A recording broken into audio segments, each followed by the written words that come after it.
ಗಡಿ ಮುತ್ತಿದಾಗ ಕೊಂದ ಕನ್ನಡದ ಕಪ್ಪು ಮಣ್ಣಿನವನು.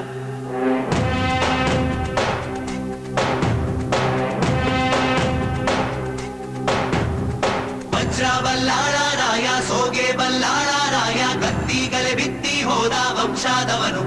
ಈ ಸೀಮೆಗೆ ಶಿವ ನೀಡಿದ ವರವೋ, ಈ ಊರಿಗೆ ಇವಾಲದ ಮರವೋ.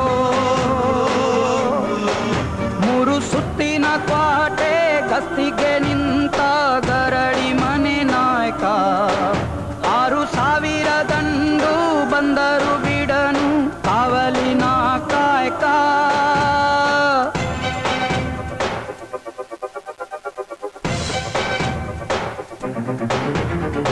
ಏಳು ಏಳೆಡೆಯ ಸರ್ಪ ಬಂದು ಕುಂತೈತೋ ಯಪ್ಪ, ನಮ್ಮ ಹುಲಿಯೂರು ದುರ್ಗ ಕಾಯೋ ಕಂದ.